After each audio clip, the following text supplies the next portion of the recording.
Ya, salam sejahtera pelajar. Apa khabar semua? Cikgu harap semuanya berada dalam keadaan sehat-sehat belaka. Okey, kali ini kita bertemu dalam pelajaran ke-8 lesson 8 untuk hukum linear atau linear law. Mari kita lihat beberapa bentuk soalan yang berlainan untuk pelajaran ini pelajar. Tengok, kita baca dulu soalan pertama. Raja menunjukkan graf y sama dengan x kuasa 2 tambah px. Diagram shows the graph y equal x square plus px. Okey. Berdasarkan graf jadual y per x, ini dia, jadual y per x melawan x diperolehi seperti di jadual berikut. Based on the graph, a table of y over x against x is obtained as shown in the table. Pelajar perlu ingat, ini adalah fungsi tak linear, non-linear. Apabila tukar kepada fungsi linear, dia berikan satu jadual dengan koordinatnya. Okey, hitungkan nilai PQR. Di sana ada 3 pemalar pelajar. So, mula-mula sekali. Fungsi tak linear yang diberikan kepada kita adalah y sama dengan x kuasa 2 tambah px pelajar. Perhatikan di sini. Yang diberi negatif 4, cikgu dah siap tulis. Iaitu koordinat ini adalah pintasan paksi x. So, koordinat sepenuhnya adalah negatif 40. So, since fungsi melalui satu titik, titik itu boleh digantikan di dalam fungsi yang diberi. So, pelajar untuk mencari salah satu nilai pemalar, apa kita buat? Kita ganti sahaja. Ganti negatif 40 dalam persamaan yang diberi. Okey, pelajar ganti sahaja. Okey, so yang ini nilai y, yang ini nilai x. Y adalah sama dengan 0, sama dengan x adalah negatif 4 di kuasa 2 tambah pi darab negatif 4. So, ini adalah sama dengan 0. Sini 16 tolak dengan 4pi. Bawa ke kiri. 4pi sama dengan 16. Nilai pi adalah berapa? 4 pelajar. Okey pelajar. Sekarang kita sudah ada satu pemalar. Bila sudah ada satu pemalar, kita gantikan dulu dalam persamaan. Ganti nilai pi sama dengan 4 dalam persamaan yang diberi pelajar.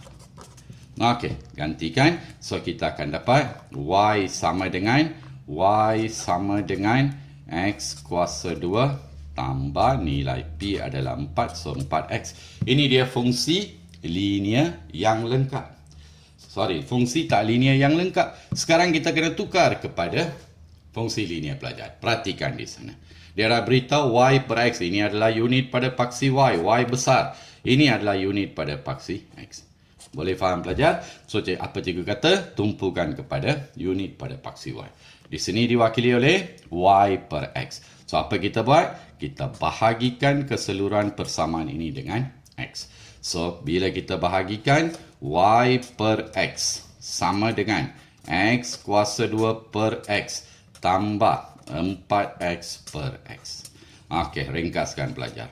Y per x sama dengan x kuasa 2 bahagi x adalah x tambah 4. Ini dia. Kita sudah ada fungsi linear dia. So, sudah wujud dalam bentuk y besar sama dengan mx besar tambah c.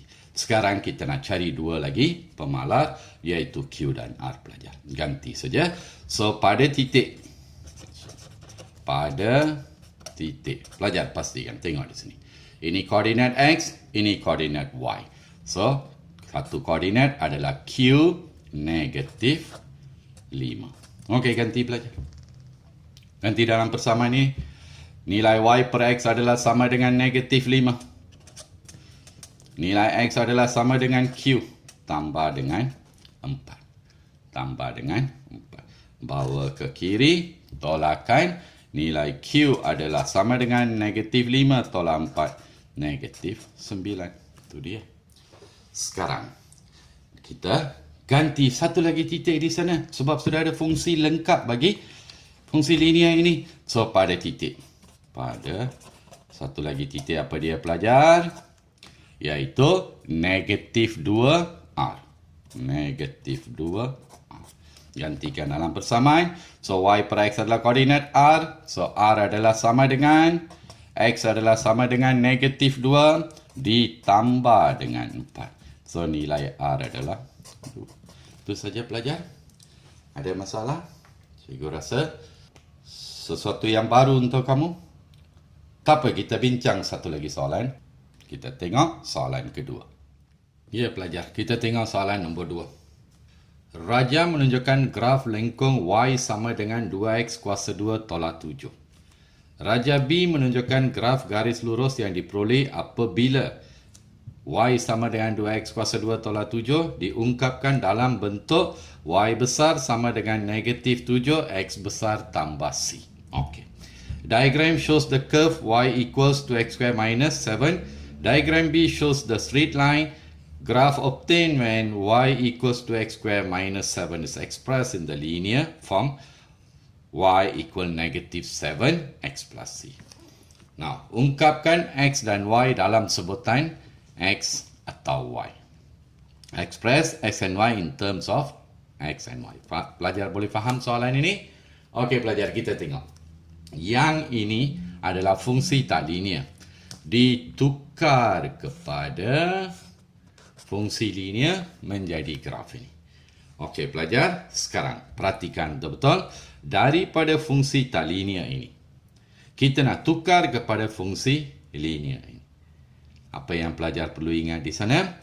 Apabila kita tukar kepada fungsi linear, apa dia pintasan pelajar? Ya, positif 2. So, mula-mula sekali pelajar.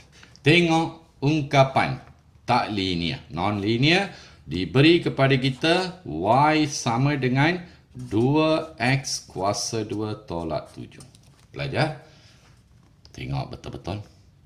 Macam mana kita nak jadikan dari linear ke tak linear kepada linear? Apa dia rujuk di sini? Satu maklumat diberi. Pintasan paksi Y mestilah positif 2. Di sini mana angka positif 2? Ini dia. Artinya kita kena hapuskan X kuasa 2. Kalau nak hapuskan X kuasa 2 pelajar, bahagikan keseluruhan persamaan dengan X kuasa 2. So, bila kita bahagikan dengan X kuasa 2, Y per X kuasa 2, 2X kuasa 2 dibahagi X kuasa 2, tolak 7 dibahagi dengan X kuasa 2. Itu dia pelajar. So, X kuasa 2 dengan X kuasa 2 akan terhapus. So, kita susun lagi sekali. Pastikan Y per X kuasa 2 sama dengan, ni sebutan X dia, negatif 7 per X kuasa 2 tambah 2. Itu dia pelajar. Sudah ada satu maklumat. Pintasan adalah positif 2. Okey, kita ubah Y lagi. Y per X kuasa 2, coefficient of X square ni. Keluarkan negatif 7 dalam kurungan 1 per X kuasa 2 tambah dengan 2. Ini yang dimaksudkan di sini pelajar. Y besar sama dengan MX besar tambah C. Memang keceronan sudah diberi sebagai negatif 7. Sebab tu dia tak tanya. Sekarang apa dia tanya? Dia tanya Y dan X. X dan Y ini dalam sebutan X dan Y. Okey pelajar. So, mana ada masalah? Di sini X besar. X besar diwakili oleh 1 per X kuasa 2. Dan Y besar diwakili oleh, represented by Y per X kuasa 2. Itu saja pelajar. Mana ada masalah? Semakin lama semakin simple. Boleh faham kan? Yes. Kita pergi kepada soalan berikutnya pelajar. Okey pelajar, mari kita tengok satu lagi soalan untuk pelajaran ke-8 ini, iaitu soalan 3. Lagi sekali pelajar. Raja menunjukkan graf lengkung Y sama dengan PX kuasa Q. Ini dia. Raja B menunjukkan graf garis lurus yang diperoleh dengan memplot log Y melawan log X. Apabila Y sama dengan PX kuasa Q diungkapkan dalam sebutan linear. Okey pelajar. Diagram shows the part of the curve Y equals Px to the power of Q. Diagram B shows a straight line graph obtained by plotting log Y against log X when Y equals Px to the power of Q is expressed in the linear form. Tengok pelajar. Lagi sekali, macam soalan 2 tadi. Daripada fungsi tak linear, tukar kepada fungsi linear. Di sini ada pemalar, kita kena carikan nilai pemalar. So, cari nilai P dan nilai Q. Mula-mula sekali. Fungsi tak linear dia is given as y equal px kuasa 8 pelajar. Okey, ada kuasa sedia apa kita buat? Kita sudah ada rujukan unit pada log unit pada paksi y dan paksi x. Yes, tambah log kedua-dua belah. So, ini berarti log pada asas 10y sama dengan log pada asas 10 px kuasa 8. Okey, asingkan pelajar. Pelajar sudah biasa. Kalau darab, bila kita asingkan log, akan tukar kepada tambah. So, this will be log 10y sama dengan log 10p tambah dengan log 10x kuasa Q. Okey pelajar, bila ada kuasa, bawa ke depan, susun. So, ini akan jadi log pada asas 10y sama dengan Q bawa ke depan. Q didarab dengan log pada asas 10x tambah dengan log pada asas 10p. Itu saja pelajar. Sekarang kita sudah ada. Ni dia y besar sama dengan mx besar tambah c. Mana ada masalah untuk mencari nilai P dan Q pelajar? Kalau pelajar tengok di sana. Okey. So, bagaimana kita nak cari nilai log P? Log P di sana adalah pintasan. Pintasan berapa? Negatif 3. Since the value C adalah sama dengan negatif 3, ini berarti log pada asas 10 untuk P, log pada asas 10 untuk P sama dengan negatif 3. Tukar pelajar. Ini adalah bentuk log teringkas, tukar kepada bentuk indeks, nombor, asas, indeks. So, sama dengan 1/1000 pelajar. Boleh? Okey, sekarang kita tengok untuk mencari nilai Q. Keceronan di sana kita nak cari. Mana ada masalah. So, nilai keceronan. Q mewakili keceronan. Keceronan adalah sama dengan ini pelajar. Guna dua koordinat lengkap yang kita ada. Koordinat ini dan ini. Okey, cari keceronan. Y2 tolak Y1. 9 ditolakkan dengan negatif 3. Dibahagikan dengan X2 tolak X1. 6 tolak 0. So, 9 tambah 12. 12/6. Sama dengan 2. Itu saja pelajar. Okey, apa soalan berikutnya? Nilai R. Sekarang nak cari nilai R. Mana ada masalah pelajar? Apa kita buat? Kita sudah ada nilai keceronan. Keceronan ni dia. Ni keceronan adalah sama dengan value of the Q. Okey, kita sudah tahu keceronan adalah sama dengan 2. Guna mana-mana 2 titik lagi sekali. Konsep dia sahaja. So, R Y2 tolak Y1. R tolak negatif 3.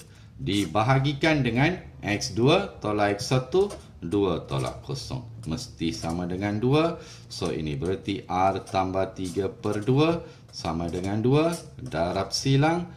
R tambah 3 sama dengan 4. Bawa ke kanan. Nilai R adalah 4 tolak 3. 1. Itu saja pelajar. Mana ada masalah? Saya rasa pelajar sudah cukup mantap sekarang. Baik pelajar, kita berhenti di sini untuk pelajaran ke-8. Satu lagi saja lesson untuk topik ini, iaitu pelajaran ke-9. Pelajaran akan datang, so saya harap pelajar dapat konsep sepenuhnya, dapat mantapkan diri untuk topik ini. So, sama-sama kita jumpa dalam topik ke-9, ya, dalam apa dia, pelajaran ke-9, iaitu pelajaran terakhir bagi topik ini. Bye pelajar.